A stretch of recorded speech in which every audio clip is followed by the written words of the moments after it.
I recently made an overview video showing you the top 5 video editing apps, but since I've made complete dedicated tutorials for each one, I wanted to make this video to basically put all of that in one place so you could binge watch all of them and then figure out exactly which video editing app is the best fit for you and the type of video that you want to create. And in the description below, I also put timestamps so you could jump into a very specific tutorial covering a very specific app. And hopefully with this video, once you watch it, you have a very clear understanding of what all the video editing apps out there are capable of doing, at least the top 5, and you can make a choice moving forward. So I hope you find this useful. I'll see you in the tutorials.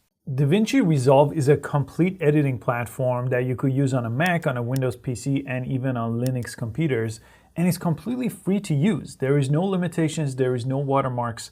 They do have a paid upgrade. I'll mention what that gives you, but most people use it completely for free. And you could download the latest version of DaVinci Resolve here on your computer, depending on what platform you're using.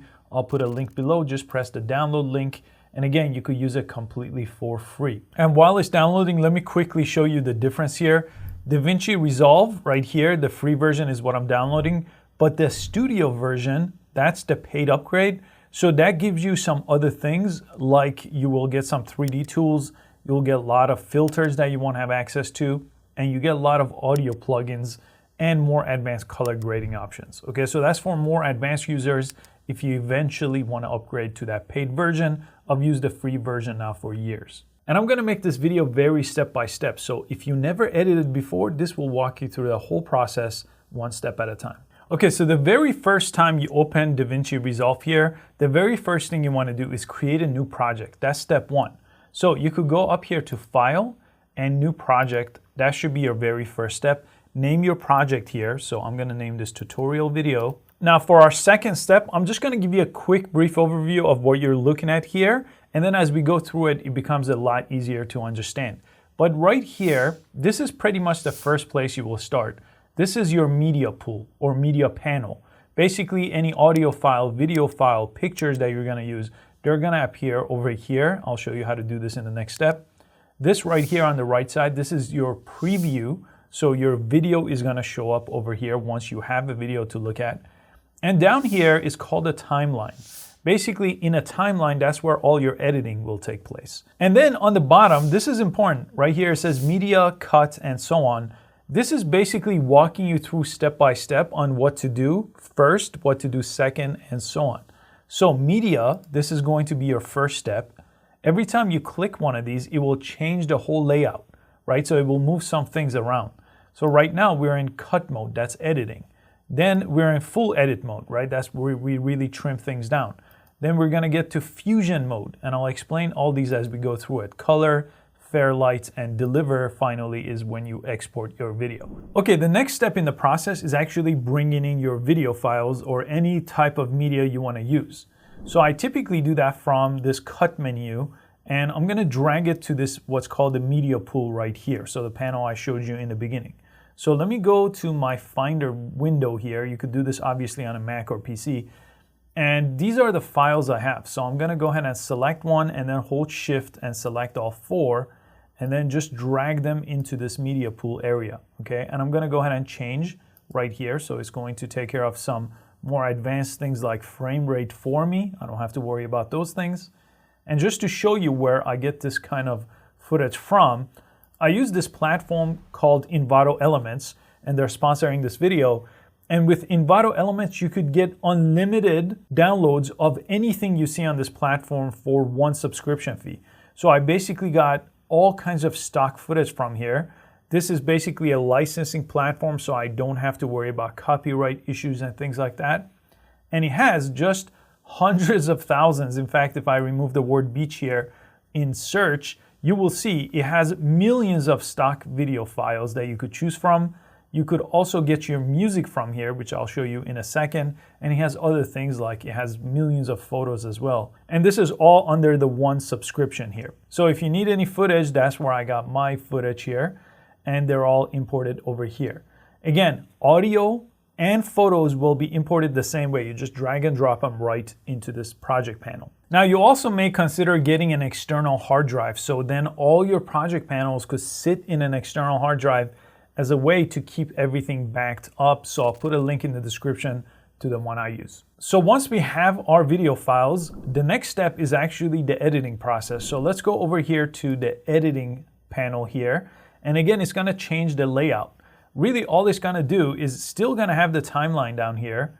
This is gonna be our media pool here on the left side. This is going to be a preview window, and this is gonna be our final video here on the right side. Okay, so I'll show you exactly what to do step by step. So what I could do is I could click on any of the clips I have up here. I'm gonna double click it. It's gonna load it up over here. It's still not being edited yet. Right now, it's just gonna let us preview it. And I could press play right here. It's gonna go ahead and play it. And then I could decide which portion of this I wanna use. I could also kind of scrub through it like this quickly. And what I like to do is use here a keyboard shortcut that comes in really handy.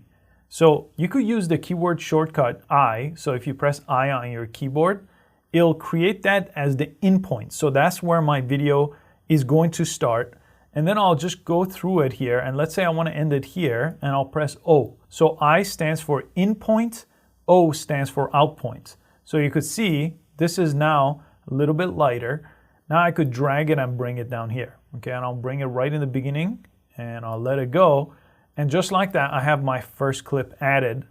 And you could see this panel on the right side, that's your edited video. Okay, so the left side is your preview, the right side is your edited video. And again, I could scrub through to see how my edit is looking. This is just adding one clip. So the next thing I want to do is, okay, what's the next clip I'm going to add? I'm going to double click this one. It's going to load it over here. And again, I'm going to go ahead and scrub through it. And this is the section. I'm going to press I for in. It's going to start the edit here. And O for out. And then I'll drag it. And this time I'll put it right next to this one. And you see how it's snapping next to, this is called snapping. This is what you want. You want it to be exactly connected to the last clip. So now if I take this red line, let me bring it over here. You could press spacebar, it's gonna start playing, and you'll see what happens. It will cut from this clip right to that clip, right? That's what I want. If there is a gap between them, so if I didn't let this snap here, what ends up happening is it will just go to black. So your finished video will have this black section that usually doesn't make sense. So you wanna make sure they snap together like you see over here. And there's some tools up here that I haven't mentioned so far, but snapping is one of those. So you see this one right here, the magnet tool. So you wanna make sure this is always turned on so your clips snap next to each other, just like you see over here. So you would do the exact same thing with all your clips in the order you wanna tell your story. So I decided, hey, that was clip 1, 2, and 3. So I'm gonna just press I, press O, and this is my third clip. And you could see this one has a little green section to it. That means this video clip has a little bit of audio with it. So sometimes if you have a video clip where someone's talking like this, so if I was talking, you will see that. Now, if you don't want the audio from it, you could actually select it, but you can't just press delete. If you press delete, it will delete the whole thing. So I'm gonna go to edit up here and undo that. So you could always undo something to bring it back. And you'll have to right click on it. I'm on a Mac, so I can't right click. I'll have to hold down Control and click.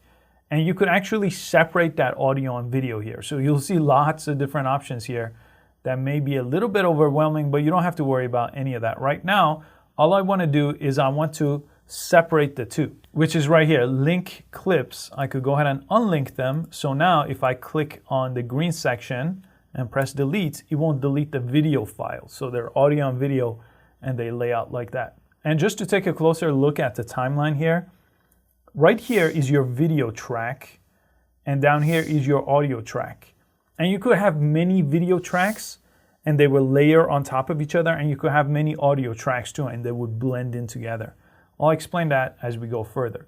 So another thing you could do as you start editing is sometimes you decide, hey, this clip actually should be at the end. So when the sun sets, not in the beginning, the sequence doesn't make sense. So you could grab it and just bring it to the end here like this, okay? And now you have a blank section in the beginning. You'll have to select this section and press delete, and it will bring everything back. So now my video starts, as you see, at the 0 second mark, and then it will just, if I press play, it will go clip by clip. So that's how you change the order of clips. And sometimes after you added a clip, maybe your in point and out point are not correct. So I could go down here and look, I could actually change, basically if I'm trimming one clip and extending the other one next to it. So this one does come in handy, and that's when you get those two brackets. That's the signal for that. And if you go a little bit over, you see how it changes. So now this will only trim this clip, the beginning of this clip. I could come on this side and do it to the end of this clip too. So if you want to trim something in from the either side of it, that's how you would do it. You still have this blank section, so you do have to go ahead and close the gap. I'm gonna actually select two clips this time like this and close this gap too, okay? So that's how you could trim clips that are already on your timeline down here if you didn't do the right in point and out point. And sometimes when you're talking, especially if you're making videos like this, you can make a mistake in the middle of a clip, right? So you have to take some in the middle. The in and out point doesn't quite work out. So the way you do that is you need to split a clip. That's this icon right over here. So this is the blade tool. So you could select this one, and the keyboard shortcut for that is B. That comes in really, really handy. So you will make a cut right here, and I will move the red marker over here, cut again, and then I'll go back to the arrow tool one more time and select in the middle and press delete. And that took out something in the middle of a clip. That comes in really, really handy in dialogue type scenes where I'm talking, for example. And then I could go ahead and grab this one and close that gap. So it'll go from here to another clip. So you would go ahead and assemble your first video track. The next thing I want to show you is what's called adding B-roll. So typically when someone's talking and then it shows what they're talking about, that's what's called B-roll. So in this case, I have my video track 1, but let's say I wanted something on top of this video track. I could add a video track 2. So for example, I'll just grab this clip here. I'll bring it on top, and you see how as soon as I grab it and put it right on top here, it creates another video track on top of it. That's called a cutaway or a B-roll track. So now if I just go on in the beginning here, press spacebar to play, it will go and it will show whatever is on top, okay? So it will basically mask what's under it. And I could, again, trim this down if I want to. So I'll go ahead and grab this and make it much shorter. So this is what's gonna happen. It's gonna go from my clip to the B-roll back to the original clip, right? So when someone's talking, typically it's nice to show what they're talking about on that second video track. Now next, we wanna add transitions. So transition is what happens when one clip ends and another clip begins. So in this case, when this clip ends, if I press spacebar, it went to this clip, but there was no transition between. That was just what's called a cut, just cuts from one to another. But sometimes to smooth things out, you want to add a little transition. So you could go and click right in between two clips, and you could go ahead and right click on it, and you could add basically a simple dissolve. So you see these frames right here. So typically a 25 frame dissolve is about a second in this case. So I'll press it and let me press spacebar. So you see the difference there between a cut and a dissolve. This is just a much nicer transition. And there's lots of different transitions here that you could choose. So let me show you that now. If you go up here to effects right here, there's going to be a lot of video transitions. You could click this toolbox video transition.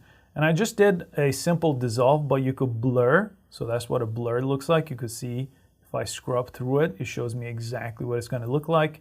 Cross dissolve is what I showed you. Dip to a color, like dip to black sometimes. It's really nice, but you could change that. So any of these, you could go ahead and see if it's to your liking. A lot of these, like these iris ones, are really cheesy. So I typically stick with these dissolve options. But sometimes a push comes in handy like this. You could go ahead and choose that. So to apply that, you could drag it and put it in between two clips like this, and it's going to apply it. So there it is. Okay, then I could show you another one here. Let me just go ahead and choose a simple one like this blur, bring it between these two clips, press play, and that's a simple blur. Now let me show you a really simple way to add text. So the easiest way to do that is, again, click on the effects panel the same way we found transitions, and titles is what we want here, and there's going to be a bunch of text options that you could simply choose. Okay, so you could go through, there's a lot of them here that you could choose. So for example, this one just fades in. I could grab this just like a video clip. I could put it anywhere I want. And I could double click on this and it's gonna let me edit that text in this text box. And this is gonna basically fade in and fade out. And you have a lot of different text controls, okay? So you could change, for example, the style of the text entirely. So you could change the font right here. You have colors, you have sizes, so you could increase the size. With text, you have very advanced options inside of DaVinci Resolve here. So make sure you play around with text. And text could also be laid out on top of the video. So if I grab it and put it on top of the video in track 2, for example, this is what it's going to look like, okay? It's gonna show up on top of the video, which comes in handy lots of times. But it really depends on how you're using it. If you're using it at the end or at the beginning and it's the title, maybe you don't want video under it. But again, you could just simply drag and drop it from here anywhere on your project, and they work exactly the same as a video file. So you could go ahead and trim them the same exact way as I showed you. You could use the blade tool to split the middle of them. Everything is the same as if you're using a video file. And I'll grab a quick photo here from Envato Elements to show you exactly how to add a photo. And this time, I'm just gonna bring it to this panel right here. So I'm not even gonna change my window. I'm still in editing. So I'll go over to the download folder and I'll grab and put it right here. This is the clip, and I'm gonna drag it to my timeline and I'll put it right at the end over here. And same thing with images too. You could trim them the exact same way, and you can make them as long as you want as well. So that's one thing you can't do with video. Video is as long as that clip is. With images, you could just stretch them out as long as you want. And this is what it's going to look like. And again, you could add this to another layer as well. So you could put it, for example, on video track number 3 I just created, right? That's gonna cover my video under it and my text under it. So whatever video track is at the very top is gonna cover what's underneath. So I'm gonna go ahead and actually select this and press delete because I don't need that right now. Let's go and get music. So this is, again, I recommend you get music from this sort of platform where you get what's called royalty-free music. So you actually get a license to use these. Otherwise, in platforms like YouTube, you get into what's called copyright issues. So you technically can't just Google a song and use it in your project. You have to have copyright-free or royalty-free music. So I typically, again, this has hundreds of thousands here, and I listen to them, and I'm gonna go ahead and just download this one that I like. I'll just go ahead and press download. Now this is gonna give me this file right here. I'm gonna select that, I'm gonna bring it over here, put it over here, and I'm gonna drag it down, this time to the audio track, right? This is not a video file, so I'm gonna make sure it goes in the very beginning right here and let go. And as you can see, this is far longer than my edited video, which is only 10 seconds, right? This is a minute-long song. So I could choose the blade tool, cut the very end of it right here, choose the selection tool, select the remaining part, and press delete. Okay, so that's gonna let me do exactly what I wanted to do, have a song here that's the same as my video file. Now, depending on what you're editing, sometimes you want your song to be background, sometimes you want it to take over and be the dominant sound. So right now, the audio level is exactly where I wanted it to be. But if I want it to be background, I need to reduce the audio level. So you see right here, if I go right on this line, I could drag it down. And typically for background music, you want it to be somewhere around 30 to 35 dB. Okay, so that's the volume level of your song. And then that way, if someone's talking, they're not really being overtaken by the music. It's kind of blending the two together. But if you're making, for example, a slideshow, a music video or something like that, you just leave that at 100%. So I'm gonna go back at 0 dB, which is again 100%, which is the regular volume of the song. You can raise the volume of things by just going up, but make sure you don't just go too high. Just listen to it and make sure it's not dominant. Now, sometimes you want to fade out an audio track like a music, right? You don't want it to just suddenly end. So let me actually use this zoom slider here so I could show you the end of it. If you come to the very end, you see this little white square here, grab it and drag it in. This is letting you fade it out. So now this is gonna slowly fade out the music, okay? And you could stretch this out as long as you want. So for example, this is almost 2.5 second fade out now. Now let me quickly show you some of these other panels. So this Fusion panel is far too advanced for someone that is starting out. So I highly recommend you spend most of your time editing your videos in a beginner's guide in the edit panel. The Fusion panel I typically cover in more advanced trainings. Now you have the color panel. DaVinci Resolve used to really be one of the most prominent apps for color grading and color correction. Now it's a full-blown editor, but this is really how it got its start. And again, if you've never done anything in the world of color correction, this is gonna seem way too overwhelming. I've been editing for a long time, well over a decade, and this still is very complicated, but it's very powerful. But the simplest way basically to deal with color is you could select a clip. It's gonna load it up over here for you. And you could go to this panel right here called LUTs. And this is gonna have some basically pre-designed color palettes here that you could simply choose from this whole list. Okay, so this is one way. For example, you could double click on it and it will apply it to your clip. This obviously doesn't need color correction, but by just double clicking, it would apply it. And then you have this graph here where you could really take it to the next level. Again, this is a beginner's guide, so I'm not gonna focus too much on color correction, but sometimes this is how you could make some tweaks to your existing video files. And Fairlight, this final window here before we get to the last thing, is for advanced mixing of your audio. So in the editing platform, in the editing window, typically you could do everything you need to with audio, but Fairlight lets you take it to a whole different level. So if you think about it, we really spent time in the first couple of windows here, and these last three, before we get to deliver, are for more advanced things that I don't recommend you touch. I could basically create entire professional video projects just from the edit panel without ever getting into these three. This is for much more high level. So I'll cover these in upcoming videos. But right now, let's go to our final tab for delivery. This is your export. This is when you take it from the video editing and you actually get a usable video file that you could use whenever you want, wherever you want. So I'm gonna show you exactly what to do over here. On the left side, you have a bunch of different settings. H.264 is a very common export setting. So you could choose this one. This is how it compresses a large video file and makes it smaller. So I would just choose this right now. You could also use H.265, which is the more modern version of H.264, but H.264 has been around a long time, so that's what I recommend you use right now. Then you change your format right here to MP4. That's pretty much most YouTube videos. Codec, again, is H.264. And resolution, it already knew what it was. So I didn't have to tell it what it was because it's based on the clips that you used. Same thing with the frame rate of what I got from Envato Elements. So really, I don't need to worry too much. All I have to do is I have to make sure the format is MP4, which is very standard, and H.264 is the codec, and I need to name my video file, okay? And then I could decide where it's going, so I'll just put it on my desktop, press save, and then I just have to press add to render queue on the bottom. I'm gonna go ahead and press render all now. Okay, it's done. Now, if I go ahead and just minimize DaVinci Resolve, this should be on my desktop. So I could press the space bar and take a look at my entire video here. And I'm also working on a very complete training for someone that wants to really learn DaVinci Resolve.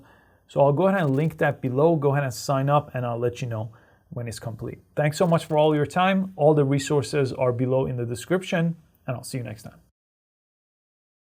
In today's video, I want to show you my favorite editing software of all time, Adobe Premiere. And I want to walk you through exactly how to get started all the way to finishing your first project in just one video. I am putting together a complete course on Adobe Premiere because there's a lot to learn. But in this half hour, I'm hoping to teach you as much as possible in just one video. If you're new to Adobe Premiere, it's created by the company Adobe. They make Photoshop and a ton of other softwares. And Premiere's been around since 2003. I've been using it since 2010. And I went to film school and learned editing even before that. So I use it now every single day. So I thought I could make a video to show you exactly my workflow and some tips and tricks to make you a better editor. So first things first, if you don't have Adobe Premiere or the latest version of Adobe Premiere, basically what Adobe did several years ago is they made this a subscription. So you no longer buy the software with a one-time payment, you pay monthly. So I have a link, an affiliate link with Adobe in the description below. where you could get a 7-day free trial. So you'll go ahead and start here, and then you'll pay a monthly fee.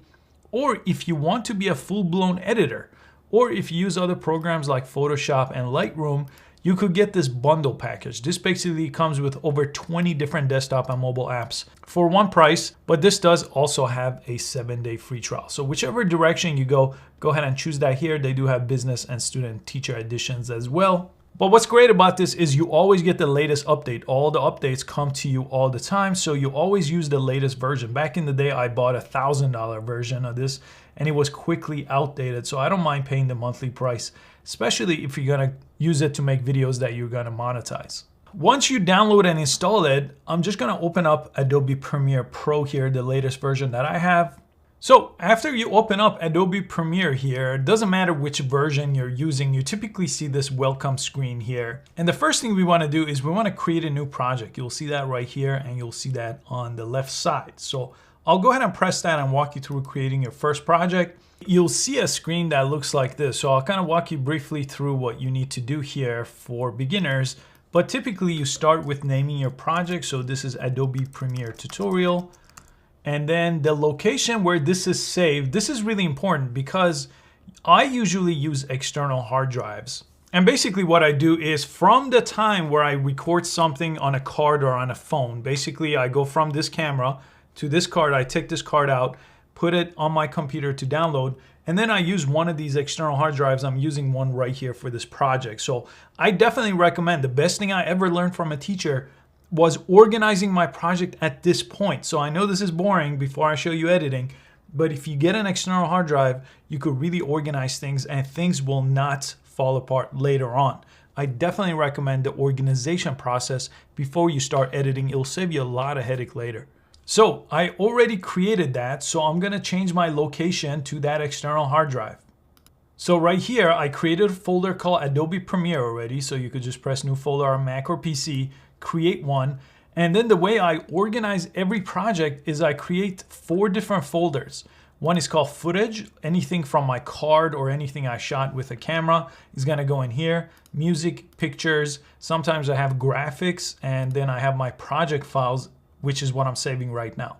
So I always use an external hard drive, you see it right here, put everything into it, create 4 folders, and then I go into projects and choose that. And everything that I do with this project file is gonna be nice and organized in there. And every new file will be sorted out that way. It won't be all over the place on your computer. Nothing is gonna go offline later. Okay, so those 2 things first, then everything else I pretty much leave on recommended. Now this depends if you're using a desktop or a laptop and what kind of options you have, but go with the recommended, leave everything else the same. Scratch disk, go to this tab and make sure everything is set to your project too. So you can see I use a big hard drive. I have 3 terabytes open out of 5 terabytes because video files are big. That's why you want to do it this way. And ingest settings, you don't have to worry about. This is more advanced right now. So basically all you have to do is name your project, choose your location, organize things, press OK.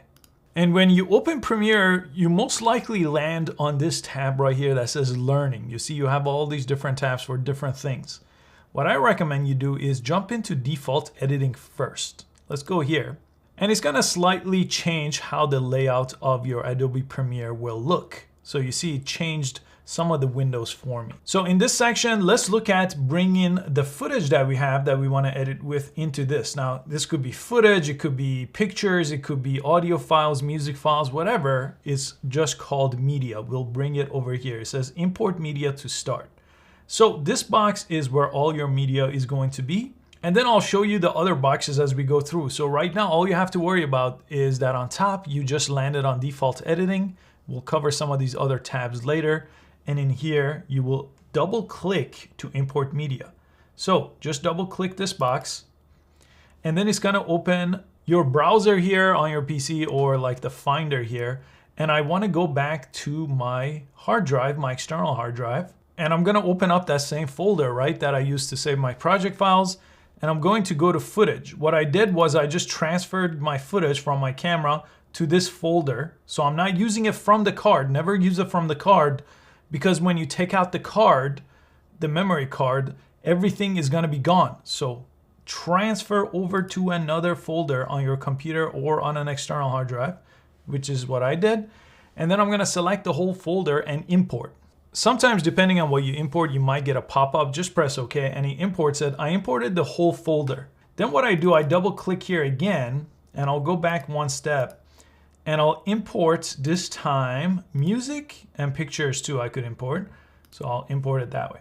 So that's the easiest way to import, or you could come to File, and then there's an import option over here too, down here, where you could import or use the keyboard shortcut. I prefer to just double click, or you could just grab something from a window like this and bring it over here like this too. That's another way, dragging it or double clicking it. Okay, so everything's here. So that's importing your media. Next, let's go ahead and start editing. So let me show you the basic editing process, which is assembly. Assembly is just you selecting the best parts of any clip and then putting it down here. So the way that works is I'm gonna open my footage folder. I'm gonna double click it. So it should show me something like this. And in here, I have all the footage, right? But usually the beginning of it, maybe the middle of it, somewhere along the way is the part I want to keep, and the rest I want to throw away, right? Basic editing. So this is how simple an editing process is. Come to the very first clip here. You're just gonna go through every clip and choose the best parts. So I'm gonna double click on this clip. It's gonna put it up here for me. If anytime you want to make things bigger or smaller because you can't see, all these windows could be resized. So I'm going to grab this and make it a little bit bigger so I could see what I'm looking at. Okay, you could do this with pretty much any window that you have in Premiere. I have that open now and it's right here. And what I could do is if I grab this blue thing here, I could go ahead and scrub. This is called scrubbing when you're just going through your shot. These are just some drone shots I took in Florida. So what I want to do is I want to decide where is my clip going to start and when is it going to end. Instead of using the start and end point of this clip, I want to make my own. So remember this keyboard shortcut. For beginners, I don't recommend learning too many, but this one is essential. Select the start point. So I'm going to scrub right here and start here and press I.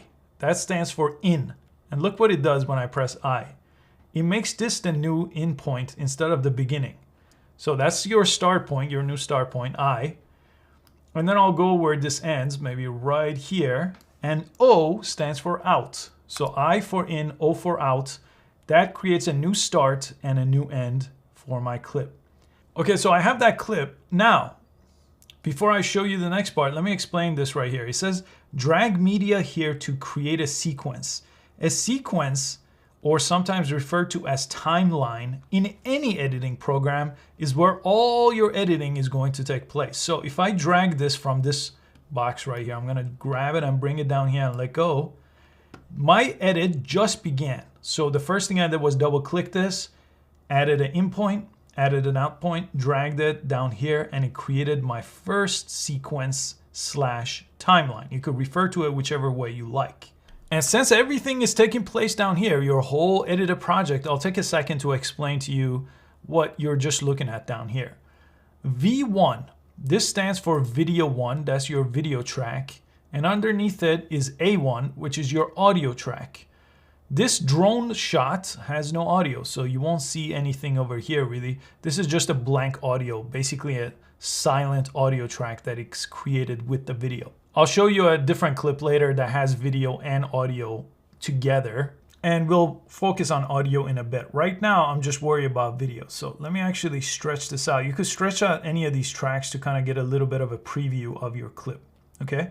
So now that you've created a timeline, you still have your preview window here, and you have your what's called a program window here. This is gonna be your final edit and where you could preview your edit. But let's not worry about this timeline yet. We need to actually continue to assemble. We need to continue the assembly process. So what I do next is double click the next clip and then I go through it again. So here is maybe where I want to start. I'll put I, keep going. Let's put O here. So I and O, and then I could grab it and put it past this one. And it's gonna snap to the previous clip, okay? And if it doesn't snap for you, there's this little magnet tool. It's called Snap in Timeline. Make sure this is turned on because if you don't have it turned on, it's really hard to get them to connect together. So when one clip ends, another one starts. Okay, so you definitely want to make sure that's set. Now I'm just gonna press minus here, because if I press minus, I could shrink this down a little bit so I could get a better picture. If I press plus, it zooms into it. So I'm gonna press minus. Up here is important because it will show you how long your edit is. Right now, my first clip ended here, so about 5 seconds. You could see that over here. And if I keep going, it's about 30 seconds for that clip, right? So this clip is far too long. So maybe I'll trim it down shorter. But again, right now, I don't worry about any of that. All I do is I go through all my clips, double click it, load it up here, see which parts I like. Maybe I don't like any of this, so I'll leave it alone. Let's go to the next one. Again, I'll go through it. This looks good. Let's press the in point here. I keep going O, and I'll drag it and put it over here. Now, another option you have besides dragging it are these two, insert and overwrite. So if you insert, it's gonna appear right here. Okay, you see that? I'm gonna select this though and delete it. And if you override, let me press override, it overrides on top of another clip. So sometimes that's useful. Really, my preference is just dragging and dropping where I want the clip to go. So I'm gonna undo that. So you could go to edit and undo. There's a keyboard shortcut for that. That is very, very useful. So that's Command Z or Control Z on a PC. And that undid the last clip. Okay, so I just added another clip. So we have 4 clips to work with. In this part, I wanna show you changing the order of clips, right? Because if you're going by order here and just adding clips to your timeline, maybe you'll change your mind. Maybe you decide that maybe this clip should be the first clip, which actually is a nicer clip than this clip, right? So maybe we want to make this the first clip. Well, how do we do that? Well, you could simply grab a clip and bring it anywhere. It's really easy. You could bring it at the end, you could bring it in the beginning, okay? Let me just undo that to explain what happened there. I'll undo that 2 times, just with my keyboard shortcut Command Z.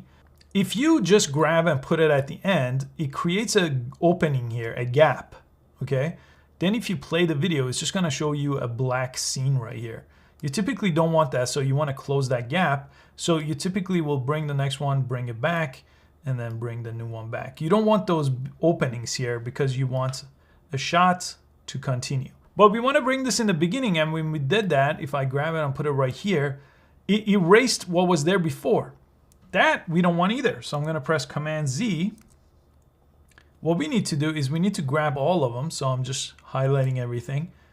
And we could bring it over like this to create that opening.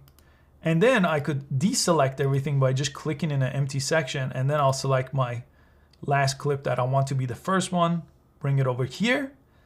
And then I could select everything else and close that gap. So this is a very beginner's guide, and I typically use keyboard shortcuts to take care of that. But just when you're getting started, it's really easy to just highlight a couple of clips or 1 clip at a time and then move them wherever you want, and then grabbing everything and closing gaps like this, okay? So that's why I wanted to show you the basics. And here, another way to go about it is if you select this clip and press delete, let's say you no longer want this clip, you press delete, it creates this gap. So let me undo that and show you a really cool keyboard shortcut.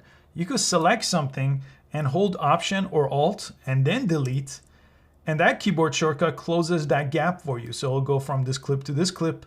Very, very useful, okay?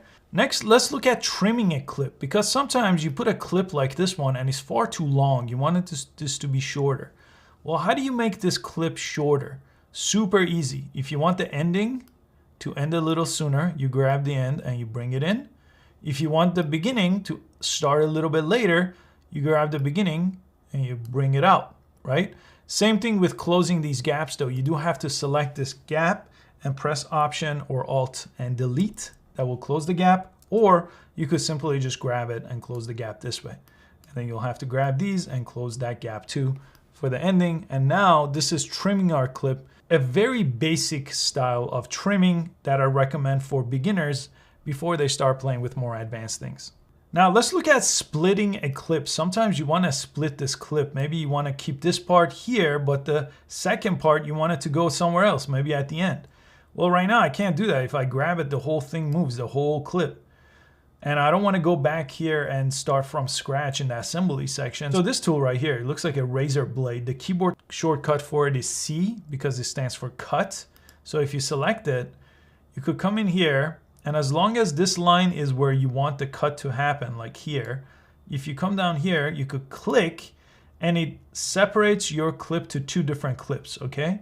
Then you need to actually change your tool back to the arrow tool, this one. It's called the selection tool, keyboard V for the keyboard shortcut. Now I could select the second part and move it to the end, right? And then I could select these three clips like this and close that gap. So now we changed our edit where that one showed up at the end. And again, you could change the order of clips anytime you want for your story to make sense. Now let me show you a clip that has audio. So I'll come back over here where all my clips are and I'll grab one of them and I'll bring this one entirely into my timeline, right? So I didn't click this one, load it up here, press I and O. I just grabbed it from here directly to here. So I skipped a step. And here's the problem when I grab from here to here, there's a bunch of stuff here that I don't need, right? Before I start talking. So I need to cut that out. Well, we already know about the razor tool, so C, I'll get this blade, I'll come and cut the beginning part out, and I'll choose the arrow again, and I'll select this, and as long as I hold Option or Alt and press Delete, it will close that gap for me just like that. So now it makes sense, is where I start. I'm gonna press minus here to just make this smaller, so this is my clip of talking. So now you can see the difference between clips that have no audio. You see there's just a flat line. Sometimes they don't have anything. There's no audio track at all. And when they do, they show these what's called the audio waveform. Let me just make it bigger to show you. This is what they look like. This is me talking. This is the audio waveform for it. And I have it on mute right now, but if you look here, this is basically the volume of me talking over here. And it's a pretty good volume, typically around this point where the green line comes up here. That's a good volume for talking. So you can mix and match. Typically on any project, I have me talking, then I cut to a scene like this, then maybe back to me talking. This is a typical editing project. And sometimes you want someone to talk and then you want to show something while they're still talking. So how do we do that? Well, the easiest way to do it is I could just select the clip that I have. Let's go ahead and load a clip up here. I'll double click this clip. Let's just put I here and O here. Let's say I want to show this clip while I'm talking. Well, instead of grabbing it from here, I could just grab the video. So I'll grab a video from here and I could just grab this video track and put it right here on top of me talking. Now, this is two different video tracks, right? There's video track 2. This one is just the sunset here. And then there's video track 1. But since video track 2, that little clip is covering me, it's gonna go from there to there, back to me. But the audio is gonna play the whole time.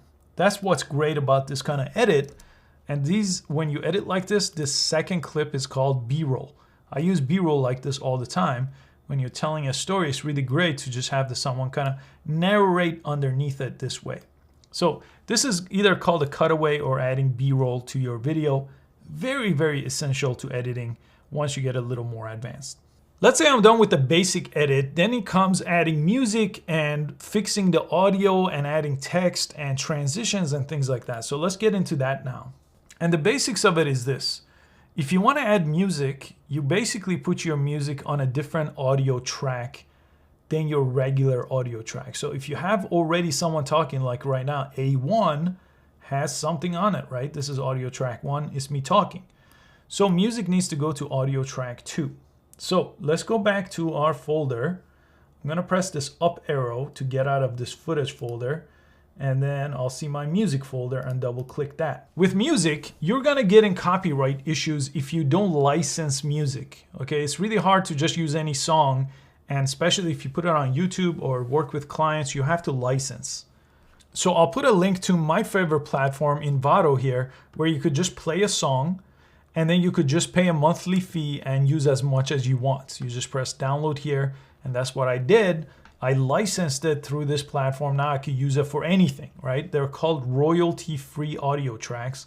This platform right now has 73,000 to choose from, and you could filter by any number of options. So I want to make sure you understand that before you just use any song on your video, because it could lead to problems. So then I brought it here just like I would with any footage, and just like with any other footage, you could double click it, preview it up here and put in and out points, or in this case I want to use the whole track, so I'm just going to grab it from here and bring it to audio track 2.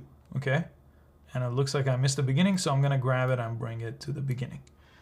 Now it's snapped to the beginning. You can see I could easily move it to track 3 too, right? There's a bunch of tracks here. You could actually make more tracks anytime by right clicking and adding tracks or audio tracks or video tracks. Really easy. Okay, so there's my music. I'm just gonna extend this out so you can see a little bit better. And now let's talk about audio levels and mixing your audio. So changing your audio levels, this is all you have to do. If I press play, and if you've never edited it, you can't hear me because the music is really overwhelming. Which is okay if there is no one talking. Like in the beginning, this is good to let the music take over. But when someone is talking, you'll have to lower the music. And this is how you do it. You just come with your mouse right on this line, grab the line, bring it down. Right here, -28. Okay, I'll let go. And it's perfect. This is basically the audio level that I know based on experience where it needs to be. But it depends from song to song, right? Now, if I wanted to raise an audio level like me talking, I could grab that line and go up too, right?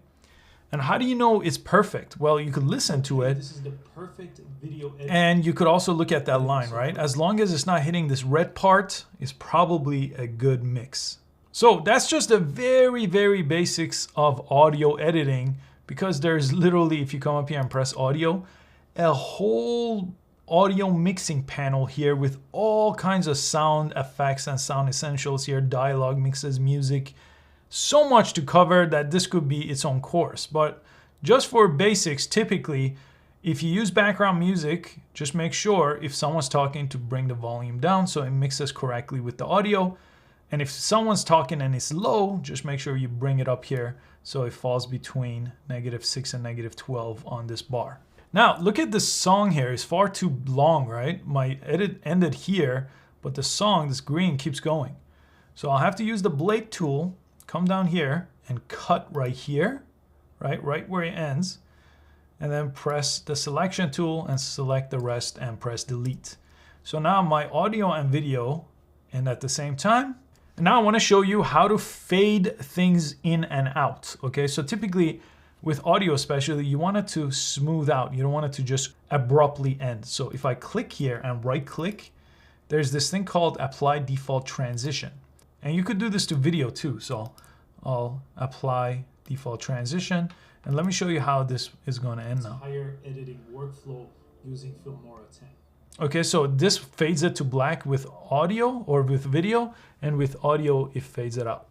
Anytime, let me press the plus sign to make it bigger. With the cross dissolve or this constant power fade here, you could make it longer too. So you could grab these transitions and make them longer. So this is fading audio or video in or out. You could do this in the beginning too, and it fades from black or it slowly fades up. So you could do this anytime. So now let's get into adding transitions. Transitions are what happens between two clips. So right now, if I press play with spacebar, okay, this is called a cut. The transition is just a cut. There's no transition besides that. This is typically what you see in movies, right? They just cut from one shot to another. But sometimes you want to maybe do a nice fade or something else. So let me introduce you to the effects library. So in this box right here, there is this thing called effects.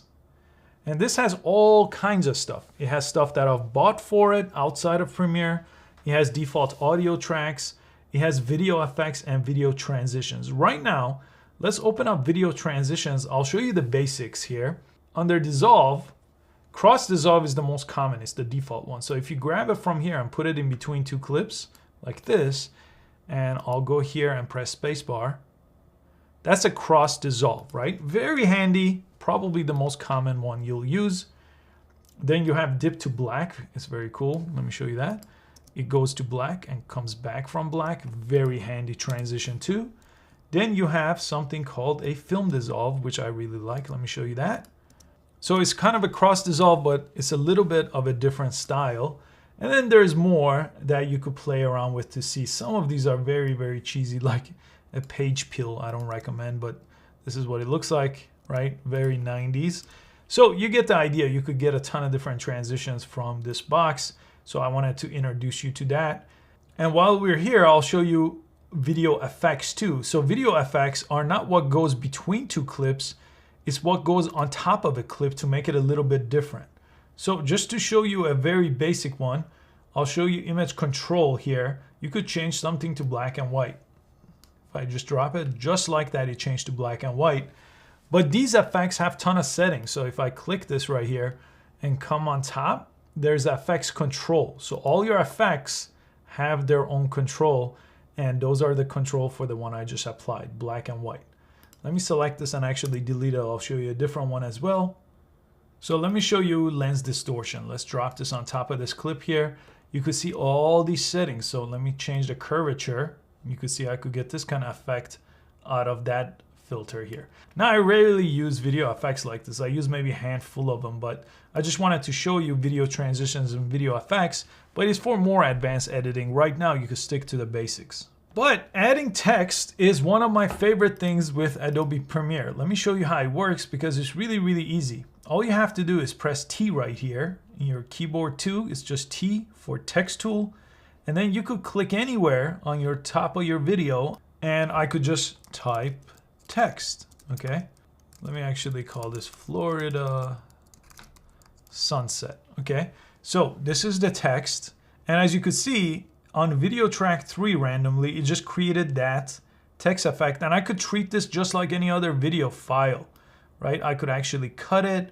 I could shrink it down or make it longer. Super, super easy. So maybe I'll actually use the blade tool and end it at the end of this clip. And I'll use the selection tool and delete it. So now it's just on top of this one clip. And let me select it. And you could see if it comes to effects control, you have a bunch of options with it too. So if I expand it, you could see I could change everything about it here. So it's too small, right? So I'm going to select it here. And what I want to do is make it bigger. So that's the size slider here. So I'll just make it like this big. Let's go with that. You could also move where it's at. Okay, so you could change it. That's under vector motion. I could open this up and I could work with these sliders, right? Move it up and down. Let's put it in the middle here. And I could change the font, right? So I could change the font to something bold like this and resize it if I want to, okay? And you have a bunch of options. This is just like any other text editor here. And you could change the color, right? So you could select this and let's say we want to make it yellow maybe. Okay, something like that. That doesn't look good. I'll stick with white. I'll press OK. So this is how easy it is to add text. And just like with anything, I could click on the beginning. I'll right click and add a transition. And at the end too, add a transition. So now it will look like that. It'll come in and it'll fade out. That's adding text in the most simplest form. But if you go to the graphics tab up here, there is a whole world of text with all kinds of stuff that I've bought from Envato Elements, like really high-end motion graphics that you could easily grab and then add as text like this too. So these kind of text are already pre-animated. You could click on any of them and then edit them on this side. This is the graphics panel, which I'm not covering here, but just wanted to bring it to your attention. For basic text, you just use T, which is this tool right here, and it'll let you do it. I'll go back to default editing. Now, before we actually get this out of Premiere and ready to post, let's look at color correction, which I won't get into that much, but I wanted to show you just a quick glimpse into color correction. I'm going to choose this clip to show you. You could go to this tab called Color. Okay, if I go to this tab called Color, you get this whole world of color correction that you could work with. And each of these has different boxes. So let me actually close them. So you have basic color correction, creative, curves, vignette, all kinds of stuff. Typically, if you click on basic color correction, these are the useful stuff. If a clip is too dark, you can make it brighter. If it's too bright, you can make it darker. That's your adjustment for exposure. Contrast, you could make the blacks less noticeable or more noticeable. Highlights, same thing as exposure, just affecting highlights. Same with shadows, just affecting shadows. And you can make your blacks more black. So these are really advanced and simple at the same time. And saturation, you could really make things more colorful or less colorful, like black and white. These are useful. Color temperature, you can make things warmer or cooler. And you could change the tint of things, which I hardly do, but you can do some creative effects here, okay? This is the very basics of basic color correction, but I wanted to show you what's possible with Adobe Premiere Pro. But this again could be its own course, and I'll cover that more in my in-depth course on Adobe Premiere. Now let's go ahead and export our project. Let's say we're done with this project. Typically what I do is I come at the end of my project. Okay, I'll just come right here at the end with this. And what I do is I'll just press O. So that's the out point, but this time you're not doing it to a clip, you're doing it to your whole video. So with this, I make sure I start from the beginning and end exactly where I want. If I have extra stuff here, it won't worry about exporting that. Now to export or get this out of Premiere, go to File, go to Export and choose Media. Because I want to take a second to explain this panel, okay? The most common format is going to be H.264 for encoding. So I always recommend people choose this if they have no idea what they're looking at here. It's almost always going to work out for you in just about every situation. Then for preset, if you know where you're going with this, it makes it easy. If you're going to YouTube, there's that YouTube version 1080p. You've shot at 4K, there's a 4K version of that. If you're going to Vimeo, same thing. Twitter, same thing. If you have no idea where you're going, I still like the YouTube 1080p. It's the option I use almost every time, unless I need the 4K version of that video. Then output name, I click this, and remember our project file, it just automatically is going to put it here. So I could rename this to version 1 sunset and save it to exactly the folder I already created on my external hard drive. I'll press save. Then, depending on the options you choose, it's going to let you do a lot more advanced stuff here. Now for beginners, I recommend you touch none of it because this preset already dialed all these numbers in for you on their audio and video. Everything is done.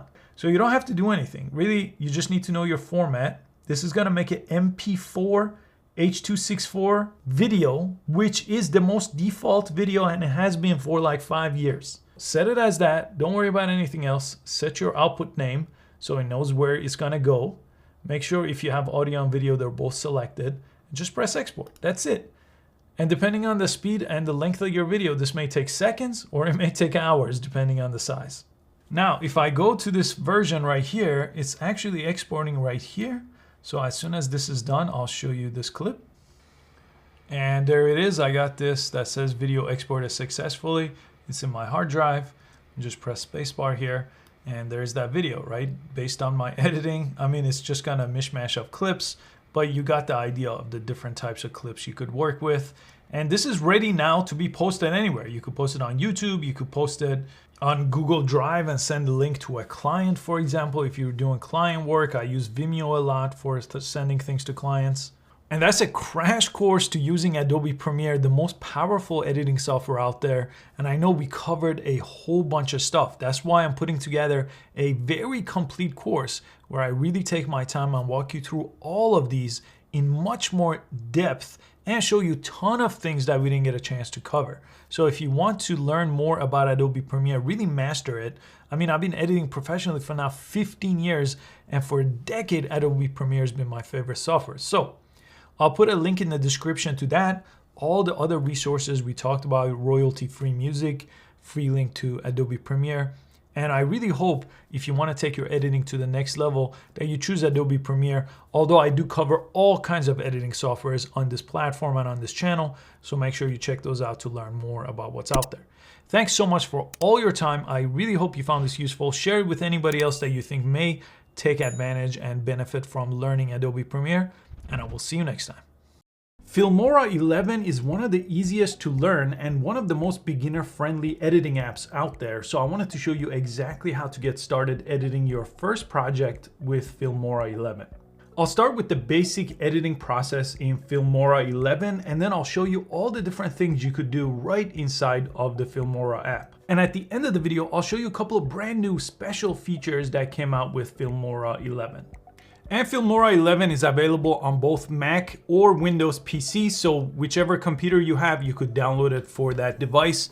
I'll put a link in the description below this video so you could follow along with the rest of the video. When you open the Filmora app for the first time, you're going to see this page. This is basically where you could create your project, and your recent project, so if you want to go back to an existing one, will appear over here. I'm going to create a new project here, and right here, the aspect ratio is something you could choose right now. So depending on where you're going with this video, where you will publish this video, you could choose this here. Widescreen is typically what we would see on TV or on YouTube, so I'm going to start here, but vertical is available over here as well. And then I'm gonna press new project in a second. I do wanna show you 4 options that are out here on the bottom. So these tools options, one of them lets you record your computer screen right in the Filmora app. So that's really useful. You don't have to use any other software. Auto reframing is really cool. So if you want to change the size of an existing video, you could go from horizontal videos, for example, to more vertical videos. You also have this instant cutter option that basically lets you quickly trim or merge different clips. So instead of starting a whole new project, you could just go ahead and trim this back here and just export this section. And AI Styler lets you double click any of these advanced AI filters and apply it just like this to any video clip. I just recommend you start here with the new project tab. So we'll press that. And when you look at the Filmora app for the first time, it's really great because it's designed just like other editing platforms. So if you've already edited on a different platform, this is gonna look very familiar to you. If you're brand new to editing, this is also gonna make a lot of sense. So the interface here is basically 3 different sections, right? So you have this section right here. This is basically where you import your media. This is your media panel here. So importing all kinds of different media. Media is basically your photos, your videos, your audio. They will all appear over here. And then on top of that, you could actually select different tabs. And as you select them, it changes this panel here. So if you're working on audio, for example, you will be on this tab, titles on this tab. But we'll go through this step by step. Right now, you could remain on the media tab. Here is your preview window where you could look at your video clips or your images here. I'll show you that in a second. And down here is your timeline. Basically, in any editing project, the timeline is where the actual story is being told and where all the editing is going to take place. So we're gonna spend a lot of time down here in the timeline. Next, let's go ahead and import some media. You could import what you've already created yourself. So I used my phone to shoot some video that I'm gonna use as a sample, but they also have what's called stock video here available to you. That's just basically something someone else created, but you have permission to use it. So to import media, you just click over here or you drag your media to this tab. I'm gonna click here. I have a folder on my computer. I just took video from my phone, send it to my computer, and then I could import it right in here. So these are all the different clips, and I'm gonna go ahead and just go down here, hold shift and select all of them, and then press open on this page. And these are all the different video clips that got imported into my project. Okay, so you could do the same thing, bring in any images you wanna use and any videos that you want to edit into this panel in the same way. Again, there's an import option up here. If you wanna use sample videos, there's a tab for that. So it gives you all these different types of videos, so you could use these instead. And there's green screen. We'll talk about green screen a little bit later. If you want to use stock media, basically other people's creation here that you could use, there's a bunch of them available to you. So for example, if you go to Unsplash, you'll see high resolution photos you could go ahead and use. And Pixabay will have photos and videos that you could use, and you would just grab them from this tab and then use them. Let's talk about the basic editing now that we've imported what we want to use. For basic editing, there's a couple of ways you could add a clip to your timeline, which is where your editing takes place. One is, let me go to my project media, and let's say I want to start with this clip. I could just select this clip here, and you see the preview window will show you the clip. I'm gonna just put this on mute here, and if I press play right here, I could just preview the entire clip. Okay, I'm gonna press spacebar and pause it. I could just drag this to my timeline like this. And if I bring it in the beginning, my video is going to start right in the beginning. If you see a pop-up like this, it's asking you a formatting option. I usually just choose match to media. Okay, so it's just changing the setting of your edit to whatever your media, which is your video, was created in. So I just choose this typically in almost all cases. Now our editing has started. So if I press the space bar, I have my first clip over here. So that's one way to do it, just grab and bring down. Another way is you could double click on a clip. It's gonna put it in your preview window. Let me actually use this one right here. I'll double click it. And you could basically create an endpoint. That's this little marker. So you see it created this little endpoint. And then I could go to where I want this clip to end, let's say like right over here, and I could create an out point. And then I could drag it from here instead. Okay, so if I do it this way, it only includes from the in point to the out point and not the whole clip. If I drag it from up here, it will include the whole clip. So sometimes it makes it a lot easier to just create an in point and out point and just bring the section you want to use in your timeline down here. What I recommend you do is either grab what you want to use, bring it down here, and just snap them one after another to basically create a simple edit here on the bottom. Now, a couple of things you could do down here in your timeline is a lot of times you want to start a clip a little bit later. So this clip, for example, if I press play, let's say I want to start it here. So if I pause it here, you see this red line? I could use the cut tool. You see the scissor icon? This basically creates a cut or a split. If I select it, you see this line just got created. So all I need to do now is select the previous part of this and press delete, and I just got rid of the beginning. So I could do the exact same thing at the end. I could press the split here. I could do it from here and not from here. Select this last section, press delete, and now the entire length of my clip is just from here to here. Okay, so you could preview it up here. Sometimes you want to delete something in the middle, not beginning or end. So how do you do that? Well, let me go ahead and increase the size here. You see this slider here? It will just kind of extend your timeline so you could see more. So all I have to do is the exact same thing. Let's say I want to just get rid of the middle part. I'll put the split icon here. I'll bring it over here and do it again. And then I could just select this part and press delete. So now it took out the middle part, not the beginning or the end. There we go.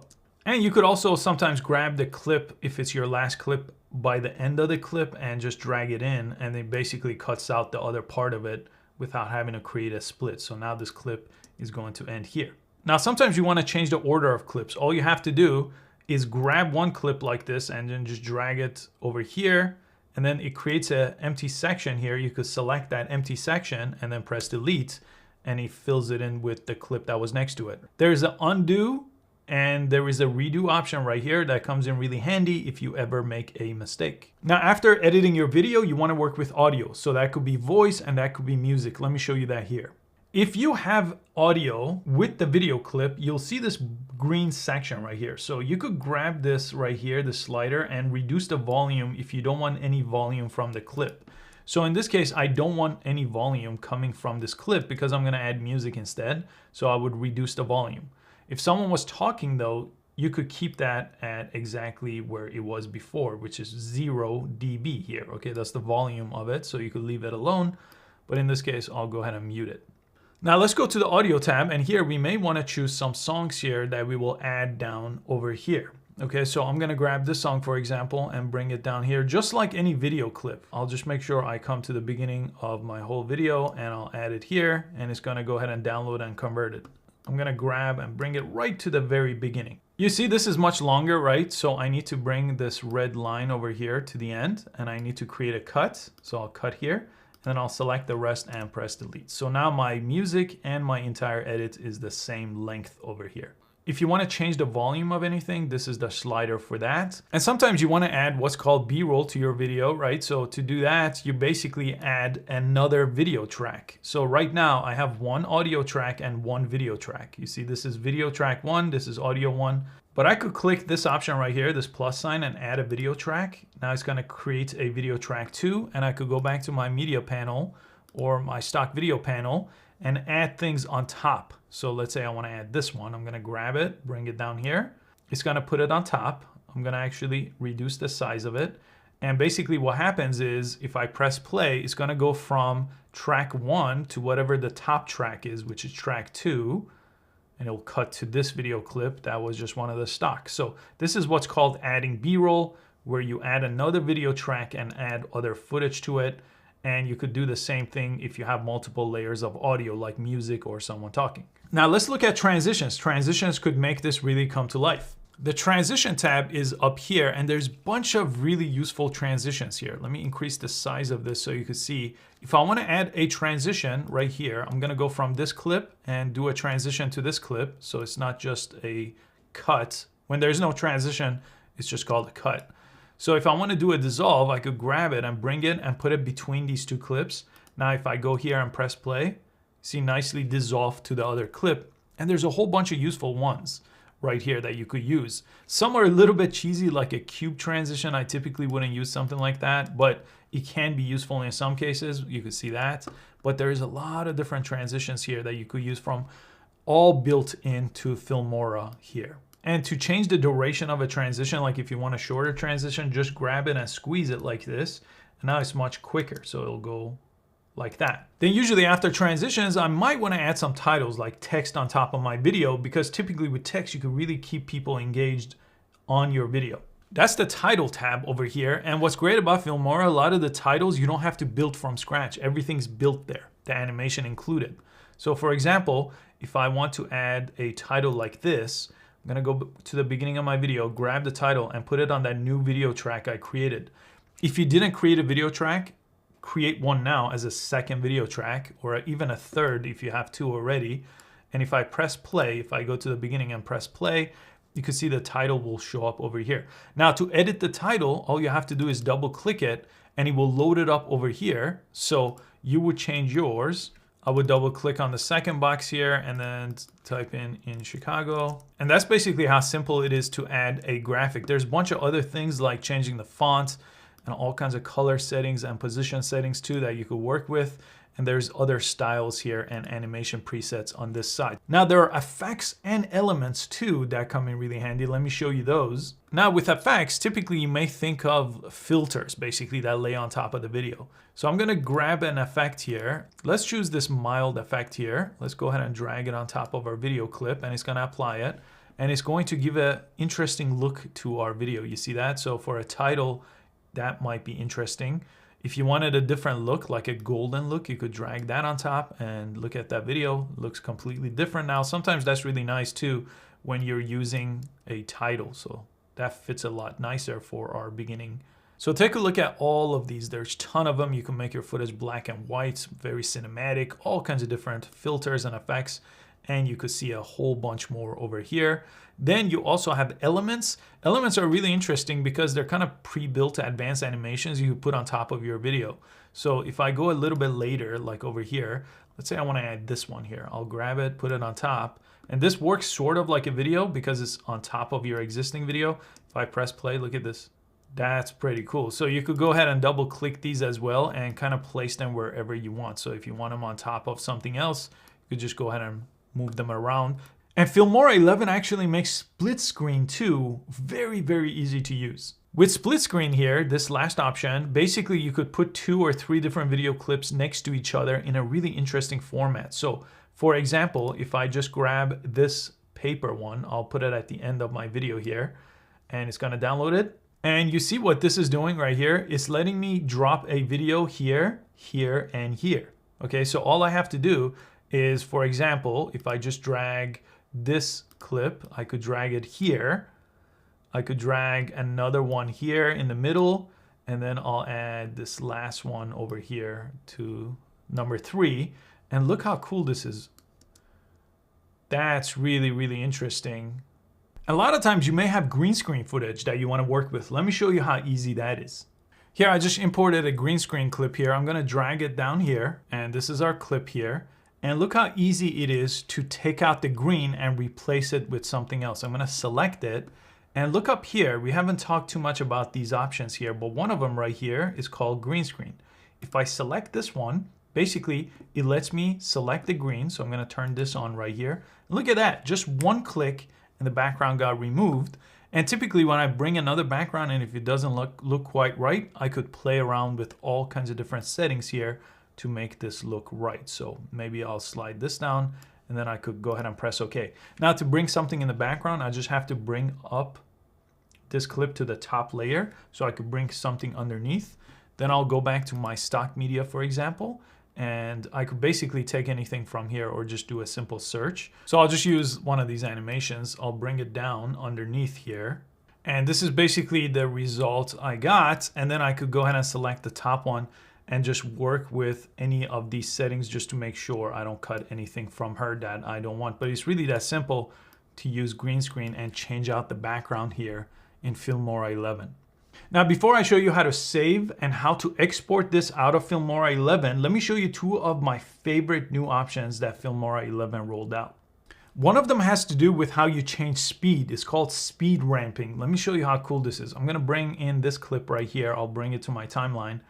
And right here, I'm gonna select it and I'm gonna come over here and there's an option here for speed, okay? That looks like this icon right over here. I'm gonna select it, and traditional speed changes allow you to make things slower, faster, or just keep it normal. But faster, for example, you could go up to 100 times faster. But check out speed ramping right here. Let me select this to show you what it does. It gives you some customizable and some default option like bullet time and jumper. I like this one, hero momentum. Let me select that. And it basically creates what's called keyframes.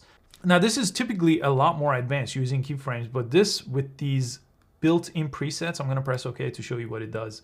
I'm gonna come in the beginning and look at how it changes. Basically goes quick and then slows down and then goes quick again. I'm gonna press play. You see sped up, slowed down, and then it's gonna speed up again. How cool is that? I didn't have to do anything that took any advanced editing like adding keyframes. And that's all over here under the speed ramping option. And you also have the traditional freeze frame and regular uniform speed options in that same menu. And another new advanced option is called color matching. Basically, if you want to get a uniform look, a uniform color and filter across your different clips, this lets you do that automatically. I'm going to select the same clip and I'm going to click this option right here, advanced color tuning. Let me select that. And we want to do color match. Okay, there's color correction too. So it says select a reference frame. So I could just drag this. Let's say I want to select this frame here as a reference. I could just match, click that, and you see how it's matching this to this. It's given in that little hue of green just from this clip, and then I could just press OK. You could save an incredible amount of time using that option. Now let's go ahead and save and export our project. So usually I'll go to File and I'll do a Save As, so I could always come back to this project later. So I'll give it a name here. I haven't given it a name. Day in Chicago, and I'll choose a folder here to save it to, so I could always come back to it later on. And then to export, that's this icon right here, press export.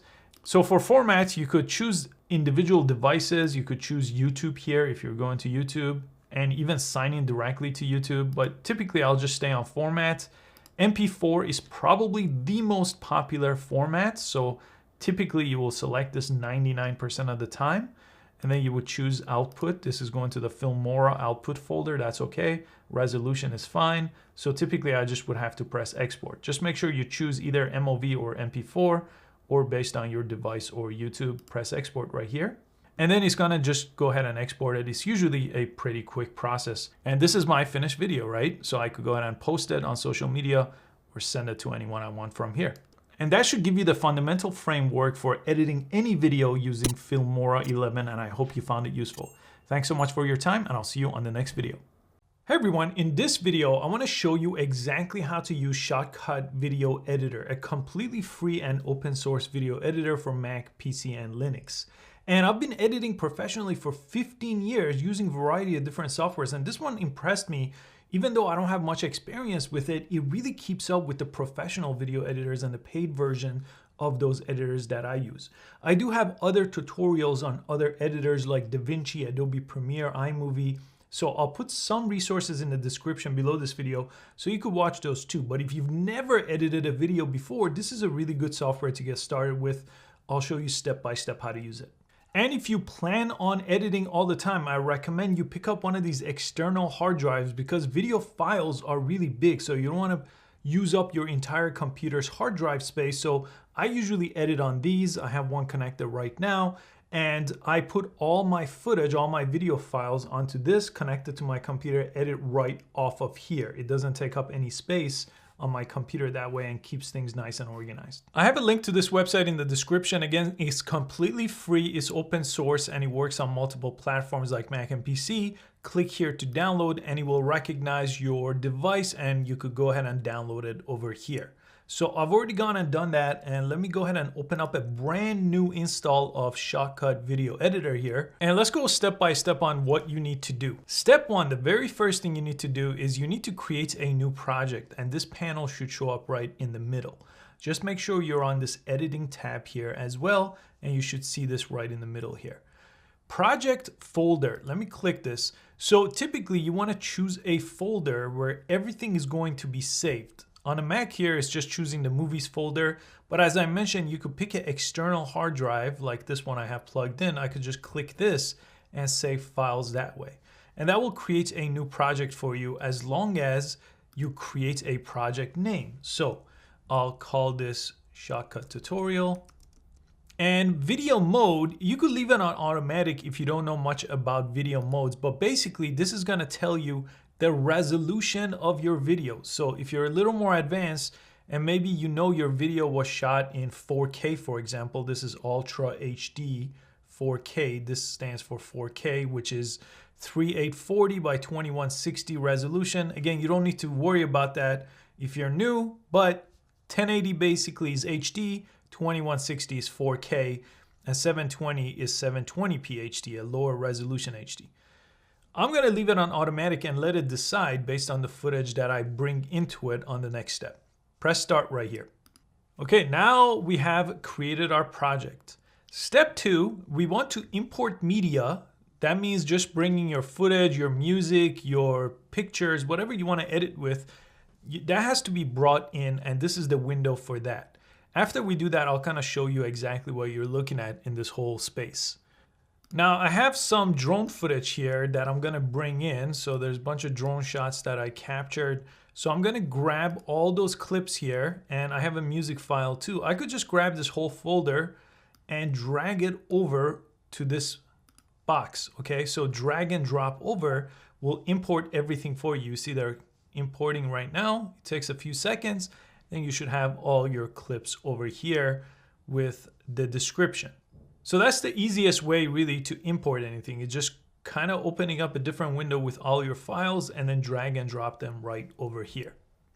Okay, for step three, we're not going to do anything just yet. I just want to kind of show you what you're looking at in this whole space. And I'll turn on my pointer here so you can see a little bit better. So here is all your media files. So these are MP4 video files. That music file was an MP3, I believe, or a WAV file, WAV file. So that's your music file. JPEGs would be your image files. They will all appear over here, and it will tell you the duration, the length of each of those clips. So 9 seconds, 49 seconds, 8 seconds. That's what you're looking at here and the date it was created. Here is your preview window here, and this will show you the clips. So if I double click on a clip, it will show up over here and it will go ahead and play. At any time, I could go ahead and pause it, and I could go ahead and double click on a different clip. Here's one of my favorites. I'll double click it and you could see it's playing. These are just some shots I took with a drone here in 4K resolution. Then here you have your recent activity. So whatever you've done here, your search bar and your history will appear on this side. On top, you see how there's 6 different panels here. We'll go through these panels as we go through, but on editing is pretty much where we're going to spend most of our time, pretty much in every video editor until we get to more advanced stuff here. On the bottom, every single video editor ever made has this thing down here called a timeline. Timeline is basically your entire edited project down here, and all your editing will take place here. And you have some tools over here for your timeline that we'll talk about. And up here, you do have a menu that's going to come in handy, especially for opening and closing different panels. You could see if I press the meters here, this will appear for audio meters and a bunch of other things like your playlist. This is that. So these are going to come in handy. Your timeline is down here. Now, step 4, let's go ahead and assemble our clips down here into our timeline. So we're going to tell our story down here, and then we'll make fine edits in the next step. So step 4 is assembly. That's what you do after you bring in your footage, basically. So how do we assemble our timeline? Well, go through your clips, double click each one, and then let it appear over here. And let me pause this one. There is a really, really useful keyboard shortcut that everyone ever wanting to edit should learn. And it's I for in point, I on your keyboard, and then the out point wherever you want your clip to end. Sorry, I didn't mean to grab that. I'm gonna press play to get to where I want the clip to end. Let's say right here. I'll pause it, I'll press O. So I stands for in point, O stands for out point. So this is how I start assembling my project. I go through all the clips, double click, preview them in this window, choose an in point. That means just where the clip is going to start, an out point where my clip is going to end, and then add it to my timeline down here by just grabbing it and dragging it down here and letting go. And it's gonna create this timeline for me, okay? V1 stands for video track number 1, all I have right now. So let me just show you with another clip, because once you figure this out, you're already halfway through your editing. So let me see, let's say I'm gonna pause it here, put in point. Spacebar is useful to know because it will automatically play and pause things. So I usually use spacebar on my keyboard. Okay, I'll pause that on the out point, select that, and then I could go ahead and grab it and put it next to this other clip. Okay, so there's one clip, there's a second clip, and I will go through and double click everything and do the same exact thing with all my clips. Okay, let me go ahead and bring this all the way over here, out point, and put it right here. So now my edit is basically 3 different clips. Now, don't worry if you didn't select the in point and out point perfectly, because on the next step, we could actually make adjustments down here to our timeline and to our edited video. Also, make sure this magnet tool right here is called the snapping tool is turned on, because when you grab a clip, it snaps to the previous clip or the next clip. It's really easy. Rather than if you don't have this turned on, it's really hard to get them to line up. It's not gonna snap and you might have a little gap there, okay? And another thing to know is undo and redo. So I'm gonna undo, but undo and redo are really useful because you will make mistakes and you'll have to undo them quickly, and you may wanna go backwards or forward too with redo. Okay, so after I go ahead and add all my clips, what I do next is I go to my timeline down here and I'm gonna just grab this white line here. This is basically your preview window, what is showing you. So if it's in the beginning, it's gonna show you the very beginning of your project. And if I press spacebar now, it's gonna basically play my edited project. So it's gonna be clip 1, it's gonna cut to clip 2, and if I keep going a little bit more here, press spacebar, clip 3, okay? And I'll talk about transitions between clips too in a little bit. Okay, in this step, let's look at trimming or editing our video after we brought them down here to our edit and timeline, okay? So let's say over here, I decided this clip is too long. I wanna start later, maybe I wanna start over here. So how do we do that? Well, you have a couple ways, and this is the same with every video editor. You could grab the beginning of the clip here, and you get that bar, that green bar. You could grab that and bring it in. See that? It created basically an edit where now I start a little bit later. I basically cut this section out. But it will create a gap here, so this will just be black when there's nothing here. You see this section is going to be black. So I will need to grab this and bring it back and make sure my snapping is turned on, and let us snap to the previous clip. So now that edit has taken place, okay? So that's one way to do it, basically just taking it, bringing it in and moving the clip.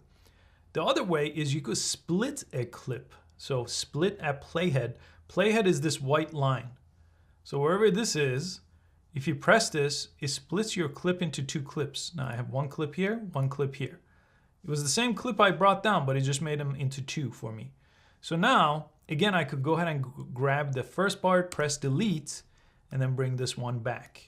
Okay, so same thing as before, or I'll show you a keyboard shortcut that's really useful. Click this, and if you right click on it, you could choose X on your keyboard or just press remove, and look what this does. It just moves that for you, so you don't have to do 2 different steps. You don't have to press delete and then move in the next clip. This is called a ripple edit, basically, ripple delete. So this is really, really useful because most of the time here, I'll show you with this clip too.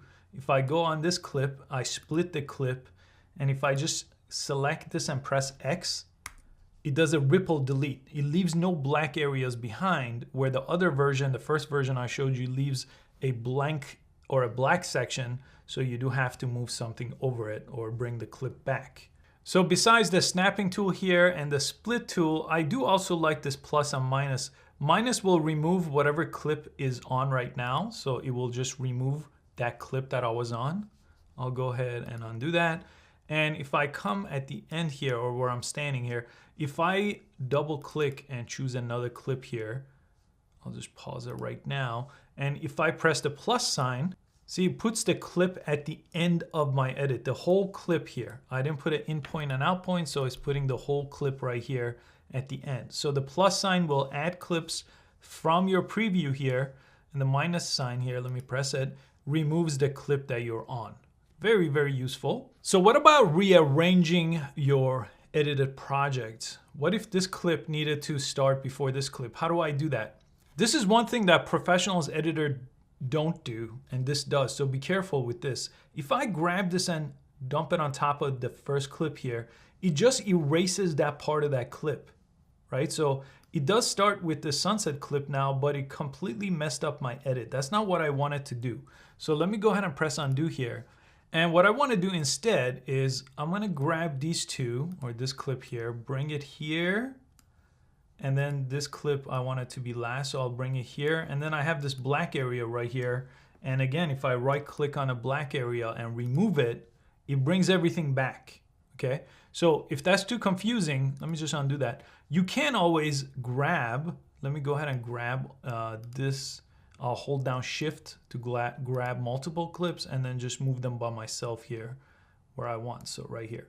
So the same thing I just did before, I prefer right clicking and choosing X or remove, but you can grab and drag and drop whatever you want over here.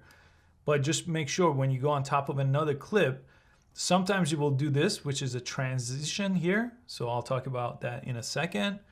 Or sometimes you will just remove your clip like this. Okay, so be careful with how you move things around, but it is very, very possible to move things around. And you have a way to zoom in and out, so you could get a better preview and a better duration of your clip. So if you look up here, this is kind of why this is called a timeline, because it starts at 0 and this is about 10 seconds. And if I keep going, it's about 13 seconds long is my whole edit right here. And you can always add more tracks. So video track number 1, but if I right click, I can add a different track like a video track number 2. This is gonna come in handy when we wanna add text, for example. On top of our video, we need 2 different video tracks, one for video, one for text. Okay, the next step is going to be adding music, because once we're done with our edits, before we do any transition and effects and things like that, we wanna just make sure our music is laid out. So I already imported music. Again, to import, remember, just drag and drop into this panel. Double click, your music will play over here. Let me go ahead and just pause it. And this is another thing that's kind of frustrating with this app is if you grab this and bring it down here and let go, it actually overrides your video track. It is not supposed to do that. On other editors, it just creates an audio track instead. So let me go ahead and undo that. And instead, to bring in music, let me do another thing. Let me just go ahead and right click over here and I'll add a track for audio. So audio track, there we go. So this is called A1 for audio, V1 for video. Now, if I select my music again, I could go ahead and grab it and put it in the audio track this time in the beginning of it. There we go. So now we got music playing underneath. So you see music has these audio waveforms here. That's what these lines are, basically showing you the level of the audio. And let's say I need the edit to end here, but you see my audio keeps going. My music file is too long. Well, same thing as I showed you before, just split at playhead. So I'm at the end here. Now I have 2. I could select the second part, press delete. Now my music ends where I want. Let me just go ahead and mute this so I don't keep playing that. There you go. So I have music and I have video on top of that. You add any voiceover and things like that the same way, or if your video clip has audio with it, these did not have audio with it, they will just appear like this already. So you will have a video one and audio one, but make sure you put your music in that case in audio track number 2. So make sure you create a new audio track, and audio 2 will be music. So you could even name it that if you want, music. And then audio 1 is going to be what you're saying on camera. Now I need to show you one thing here that comes in really handy that's kind of confusing, and it should be a lot easier. But if you want to add music and you're talking, you need to bring the audio level of the music down. Otherwise it's going to interfere with what you're saying. So to do that, it's a little bit complicated, but let me show you. All I have to do is I have this selected, my audio here, and I need to click filters right here, this filter tab. This should open, and I need to add a filter with the plus sign. So filter, plus sign, and there's something over here called gain and volume. If I select this, this right now is at 0. And if I lower this to like 28 or 30, something like this, and I press play, see, now you could barely hear it. So let me bring it up a little bit. You could see it's much, much lower. So you could look at this audio level here. So I started here, you see I'm down here now. But if I was at 0, if I bring this up to even higher, I could increase volume this way too. You see it's up here now. Okay, so this is really, really useful, except in professional editors, there's just a line here. You just grab and bring up and down. Here you have to add a filter. We'll talk more about filters in a second. All right, let's go to transition and effects. I'm gonna mute this again. Transition and effects. Transitions are what happens between each clip. So if I wanna go from the first clip, if I press spacebar, it cuts to the next clip. So that's just called a cut when there's no transition in between. But what if I wanna do something in between these, like a fade or something like that? Well, what I could do between these two is I could add a transition. Now, one of the easiest ways just to add a transition here is you could just select this file or this video clip and drag it over a little bit on top of the other one like this, and it creates this kind of a transition. This is just a fade. So let me go here and press play to show you what it looks like. And let me go ahead and right click on this, and I'm gonna click properties here so it will show up over here. And this lets me actually change the type of transition. So it's set to dissolve. Dissolve transitions are very, very useful, and you could change the duration. Cut was the one it was on before, and you have a ton of other ones. But don't get carried away on transitions, keep it simple. So dissolve here, let's say I wanna just go ahead and increase the softness of it. I could go ahead and adjust this, for example. Go ahead and press play on it now. And I could extend it out a little bit too. You could see, if I just grab it, I could make it a little bit longer. So that's a lot better. So that's a transition. And again, I usually just keep with dissolve. A lot of these like barn door here. Let me just show you. For most cases, they're not going to be very useful. Oh, actually, that was pretty nice. Yeah, they're pretty nice. So play around with transitions, and they could go between any clip. Just make sure, again, because I moved that, I created a black area right here. So make sure I snap this back and shorten my music here too to fit, okay? Now, filters. Let's talk about filters. Let me select this clip, and I'm gonna go to filters here and press plus to add a filter this time. And filters, you have video and audio filter. I showed you audio, for example, for changing volume, but you do have a ton of other more advanced filters, and you could Google any one of these to see what it does. For the most part, I don't do much besides maybe fade in audio and fade out audio over here. And that's really, really useful for ending your music track, for example. But for video, there's a bunch of them available to you. So I'll just show you saturation right now. And you can see I could boost the saturation of a clip. You see how it's making it black and white if I go this way, or if I go to the right, it's really giving us some color. So ton of different video filters available. Again, press the plus sign and you could add any of these that you like. Video effects, video transitions. What's next? Next, let me show you color correction. Now this is a little more advanced, but if you look over here, there's a color panel that brings up this entire color correction. With more advanced tools like RGB Parade and video vectors, And I'm very knowledgeable of these with advanced video editors, but it's really not something you should really worry about if you're new to video editing. I will worry about this much later. I didn't use these for the next couple of years of editing really and didn't even know what they were. But they are tools for color correction.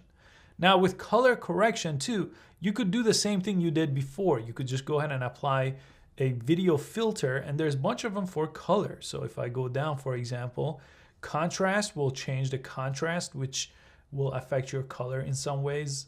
And let me see, there is one. Let me search for color here. There we go, color grading. Let me go ahead and double click that. And here is, if I resize this, your color wheels.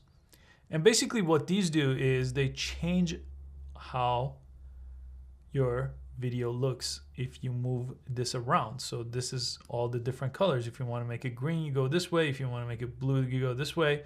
But definitely something subtle is what's needed here, and not major shifts like this unless you're making some kind of a special music video. Same thing with your shadows. You could move those colors around, and there's some more options available here with these sliders too. So let me just show you. If I want to bring the highlights down or up, I could go ahead and change that if my clip was too bright or too dark. And as you can see, these things are moving around. So if you want to learn more about them, go ahead and Google them. This is more advanced training that I cover in my more advanced editing tutorials, but these are available for you. As you can see, as I make changes to them, they do move around. All right, I went back to the editing window. Let me show you how to add text, because that does come in handy as well. Again, it's a filter, so make sure you click on filters here and go to the filter tab, press plus, and let's change or search for text. I'll do rich text here, and here's my text box, okay, that appeared. And let me go ahead and type out my text. Let me see if I could type it over here. It's really, really small. You can't really see it. Let me go ahead and change the size. 600. There we go, or 800, because I'm working with 8K video or 4K video here. And there's my text. I could select it all, make it bold, italic, underline, and I have some font options from my system here. And let me go ahead and center the text right here. And there you go, there's my text. If I want to move it around, I could go ahead and grab it from here and like put it over here. So I'll actually change this to Florida. That's how you add text, and it will appear on top of your video as a filter. Now that's a little bit limited, and I'm not a big fan of how you add text here, but it is available to you. And another thing I should note, redo and undo don't work for text. They will just do the redo and undo to your edit if you press them up here. So let me go ahead and delete that text file, and let's go to the final step, which is exporting your edited video. That step is right here, export. Press this. Your timeline here is what is selected. It says from timeline. So that's what I want to choose. And it's going to actually give you all these different options for type of exports. Now, again, if you don't know anything about what these file formats are, if you're going to YouTube, or really for any video purposes, YouTube is not bad. H.264 compression, AAC audio compression, and MP4. Those three things are what this is choosing for you. So again, I've been doing this for a long time, so I know very well what all of these are, but for the most part, I choose YouTube here, or I choose H.264 here, like this one, for example. But I'll choose YouTube here and go ahead and press export file. You could actually configure some more advanced options over here too. Well, I'll press export file. It's gonna ask me where I wanna put it. Let me just go ahead and put it in the movies folder that I designated in the beginning. I'll press save, and you can see over here is showing you how fast it's exporting. Again, this is 13 seconds, so it should go really, really fast. And here, the export is done over here in my movies folder. I'm gonna press spacebar. And there it is. There's my 3 clips edited together and exported, and I could upload it to wherever I want from here. So there were a few things that I had a really hard time with as a professional editor, just because I'm used to a different workflow. But if you're just starting out, I think you're gonna be really pleasantly surprised with what you could do here. The few things, the way you worked with audio and music was a little bit not as simple as it should be, and the way the texts were Little bit limited. I think that could be improved as well, but I think they update this all the time. So hopefully those do improve over time as well. And that's Shotcut Video Editor Simple Tutorial. Again, make sure you check out some of the resources I mentioned in the description, like other tutorials and other video editors. I do try to make video editing as simple as possible, and I have a ton of tutorials on it on this channel and Howfinity.com. Thanks again for watching. Please give it a thumbs up, and I'll see you next time. Hey everyone, in today's video, I want to show you how to use a free video editor from Adobe called Adobe Premiere Rush. Now, Adobe has another video editing platform called Adobe Premiere Pro. That's the pro paid version of Adobe Premiere, and that's the one I use every single day. But Adobe Premiere Rush is a great, easy way to get started with editing because Premiere Pro is pretty advanced, but I will link to a tutorial to Premiere Pro if you just want to compare and maybe you want to get started with that instead of Premiere Rush. Now, they do have a version for mobile phones, for Android and iPhones and iPads too, and I did cover that in the previous video, so I'll put that in the link below. Basically, with Adobe Premiere Rush, you could use your phone to edit, and you could jump on your computer and edit on the exact same project. They sync with Adobe Creative Cloud. And I'll put a link below in the description where you could just go ahead and press get started now. They do have a paid version of Adobe Rush 2 that basically has some of the limitations taken off of it that the free one has, and I believe that's about $9.99 a month. But in the link in the description, if you press get started now, it basically has you download this thing called Adobe Creative Cloud, which lets you download Adobe Premiere Rush from here. So I just went to the video tab once I installed this application on my computer, and I downloaded it from here and you could open it. But basically Adobe has a ton of different apps. So if I went to the all apps, they have Photoshop, Adobe Premiere Pro, and all kinds of different applications. And I have the subscription to Adobe Creative Cloud, so I have all this for one bundled price. But let me jump here to the computer so I could show you a very step-by-step way for using Adobe Premiere Rush if you're a beginner to editing. When you install Adobe Premiere Rush, this is your home page where you could start a new project. That's what we're going to do. This other project that I edited, I did on my phone on the previous tutorial. So that's why this shows up here. You might not see anything in your case, but they do sync up. So I could edit this here or on my phone. I'm going to create a new project. That's the very first thing we need to do. And right here it says project title. So you could title your project over here so you could remember it next time. And you could then access different things on your computer.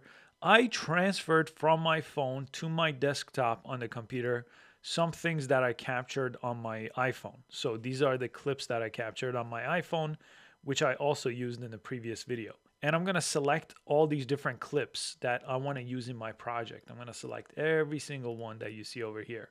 You could also press Command or Control A to select everything at once. I just basically organized everything into a folder and sync with Creative Cloud. I want to make sure this is checked on because maybe I want to edit this on my computer or on my phone later. So I'm going to press Create right here. And here we are inside of Adobe Rush after importing our video. So you could work with video, you could work with music, photos, and so on. Now, the next thing after importing my video that I usually teach is changing the aspect ratio. Let me just click this to show you what this means. By default, if I film the videos in 16:9, it creates a 16:9, what's called a sequence over here. Basically, it means this is the shape of your video, 16:9. And that's basically HD format. That is good for YouTube and television and things like that. But sometimes you may want to create something for like TikTok or YouTube Shorts, and then you want to change your aspect ratio to this kind of shape, right? More vertical. Maybe for Instagram, you want this shape or the square shape. It just depends on what you're going to do with this video. I'm going to go to YouTube, so that's 16:9. But you should understand these different four formats. These two are for Facebook and Instagram. This is for TikTok, Instagram Reels, YouTube Shorts. This is for regular YouTube and pretty much movies and things like you see on TV. After you choose your aspect ratio, let me kind of give you an overview of what you're looking at. Right on top over here, this is your preview window of your entire edited project. So I could always press play. Let me actually put this on mute so it doesn't talk over me. But let me press play. And this is basically going to play everything that is down here. So you see this blue line that is moving, this is your time indicator. It basically shows you where you are within your edits. You could always press spacebar to pause too. So pause and play is spacebar. It comes in really, really handy. This one just moves you one frame at a time forward, and this one moves you to the next edit point. Your edit point is basically where each one of your clip ends and a new clip starts. Okay, so this is your preview window. You'll use it all the time. Down here, you have what's called a timeline, or sometimes called a sequence. So that's basically just all your different clips here laid out one after another. So the first one I imported all the way to the last one that I imported. And then you have some tools here on the right side that we'll talk about as we go through our editing, and you have some here on the left side as well. But the very first thing we typically want to do is we want to reorder how our clips are laid out in this timeline, right? So this video just started with this clip, but maybe this is just not the right clip to start with, so maybe we want to change that. In order to reorder clips, you just have to click on one, grab it, and bring it back here. So now my first clip is this clip instead. If you wanted this one to be the first one, you just drag it and bring it over here. So reordering clips is the easiest thing there is, right? You just literally grab a clip, put it between any other two clips, or the beginning or the end of your video. So I always recommend that you tell your story by rearranging your clips, and then we're gonna actually trim or cut down each one of the clips. If for some reason you forgot to bring something, you could always press the plus sign and add your media. Media was the video clip we brought over, but if you wanted to bring other graphics, audio, and voiceover, you could do that from this plus sign over here. After we reorder all our clips and we have all the ones we want to use imported into this project, we want to trim our clips. So let me go back in the very beginning of this project, and I'm going to press the plus sign on my keyboard just to make this bigger so you can see a better preview. So if I just go over here in the very beginning and press spacebar, this is where this starts. But this is all out of focus, right? So maybe I want to start right here. And to trim to basically start right here, I just have to grab the end, or the beginning here in this case, and bring it all the way, and it will snap to this line right here. And let go, and just like that, my video project now starts here. If I press spacebar to preview, starts here. I tilt it up. Maybe I'm gonna just right where I tilted up here, and this clip here. There we go. So just by doing that, we trim the beginning and end of this clip. Then it goes to this clip, but in this case, maybe we don't want to use this one, so you could select the clip and press delete. So now we go from this clip to this clip. Again, it doesn't make sense. This is the outside, so it should be in the beginning. I'm going to grab it, put it in the beginning, and press play. This is good. There we go. I'm going to pause it here with the space bar and trim the first clip. Perfect. Now I go from here to my next clip, walking inside of the shed and walking up to that, and I'll trim this back as well. Okay, so that's what you do after you get the order of your clips right. You go and trim each one. So this is a duplicate again. I'll delete that. So then I'll go from here to here. Now, sometimes trimming doesn't really do what you need it to, because maybe you don't want to cut out the end or the beginning. Maybe you want to cut something in the middle of a clip. That's where splitting a clip comes into play, and that's this scissors icon right over here. That splits your clip into two clips. So if I select this, wherever this blue line is, I get a new cut point right here. You see this cut point? So now I could trim this clip, or I could trim the previous clip. It made me two different clips from the same one. So if I wanted to just cut out this little portion right here, I could split it again, and I could cut this, and then I could maybe move the end of this and put it maybe somewhere else, maybe over here. So reorder clips, trim the beginning and end of the clips, and then sometimes split clips if you want to take out a middle part of a clip or move a middle part of it somewhere else. I'm going to delete this little one right now. Now that's going to be the bulk of your storytelling. So I recommend you make those edits, press play, preview to make sure everything looks right, go through your whole project, and then you could come over here at any time and see your entire duration. 2 minutes and 50 seconds is how long my video is. So if I need to make it shorter, I would just cut some more out of this. And you see, as you make cuts, it will change over here. Or if you make any trims, it will change the duration. And this shows you exactly where you are within your project. All the timers are over here too. Another useful icon is this one right here. It will bring you into full screen. So if you wanted to preview something in full screen, that's the way to do that. And you could always come out of full screen by pressing the same one. Now, the bulk of your editing is going to take place using those options. But next, we may want to add some effects and transitions. So let's go ahead and look over here on this tab, because your graphics, effects, and transitions and filters are all over here. So let's start with a very common one called effects. I'm going to click this. It's going to open this whole effects panel. Transitions, if you're not familiar, is what happens when one clip ends and another clip begins. So at the end of this clip starts. Actually, let me go a little bit further so it's a little more obvious. At the end of this clip starts, right? But sometimes you may want to add a transition between. Right now, this is called a cut. That's just basically there's no transition. Cuts from one to another. A transition could be like a dissolve. You see, I just clicked it and I applied it. It's this gray box. This is a dissolve. Okay, it's pretty cool. Let me go ahead and delete dissolve. Very commonly used, but you have other ones too. You could do a wipe, for example. That's useful as well. I'll delete that. So you could play around with these. The most common are dissolve and maybe fade to black or fade to white, which are these two options. And you could change how long this is. You see it's making it longer if you look down here.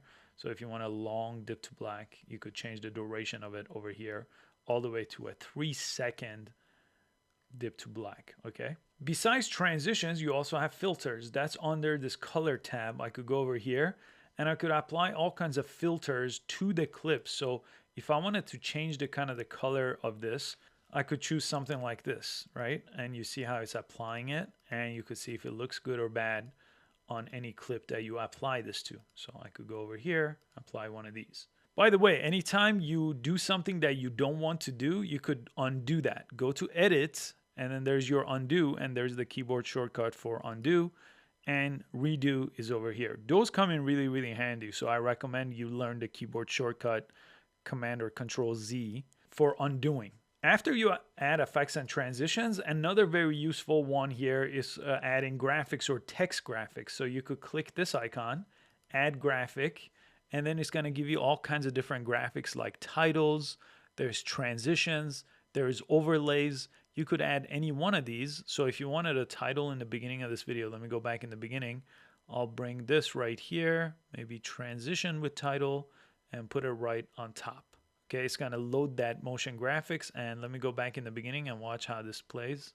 Okay, that's a great title, so I could go ahead and change what this says. I'm gonna go ahead and select all that, press delete, and type my own text.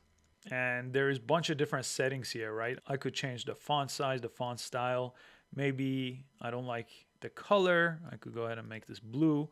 Okay, so you have all kinds of different options over here. Some of these are just plain old text right here, or you could press more to see more, and you could go ahead and check out the different options they have under these tabs as well. That's graphics and text. Now I'm showing you in the order of how you should actually pursue your editing. And once I get it to where I want, I typically bring in music at this point or record voiceover at this point as well. So that's the audio tab here. So let's go over to the audio tab, and you could change the clip volume. That's just whatever the volume this clip has. So if you're talking, that's the volume. In this case, it's just what the phone recorded, so I don't want to hear that. So I'm going to either lower it or mute that clip. Now you have to do this per individual clips if you wanted to do that option. You can always right click on clips though and separate the audio tracks so you get it this way. So if you wanted to make adjustments to it and see it kind of separate like this is one way to do it. Now, what about music? Well, if I press browse right here, I have all kinds of royalty-free music here that I could choose. These are soundtracks, and you also have sound effects as well. But if I want to add a song here, I could select it, press add, and it's going to add it to its own track down here. So you see these individual things that you see. This is a video track. This is an audio track. That is the noise of this clip, right? The voice that goes with this clip. And this is the music track. So I'm going to grab it and start in the very beginning of this project here. And let me press play. Okay, so you get the idea of how this works, and you could click this, go to the audio tab, and if you wanted to lower the volume, you could go ahead and do that as well, so it becomes more of a background song instead. Now, there are a bunch of more advanced things that I'm not covering, but there's a speed effect here where you could go ahead and select the clip and speed it up. Okay, so that's if you go over 100%, it's going to make it go faster. If you go under, it's going to make it more slow motion. So play around with that. You have a transform, right? So you could actually move things within your frame left or right. You could do rotations. You could change the opacity. Ton of options here that are a little bit more advanced. And I typically don't teach that for beginners, but they are available to you over here. But let's say you're done with this project. Okay, what do we do when we're done with a project? We need to share it. So let's go to the share tab. And this is called exporting. In video editing, it's called exporting when you save this to be shared somewhere else.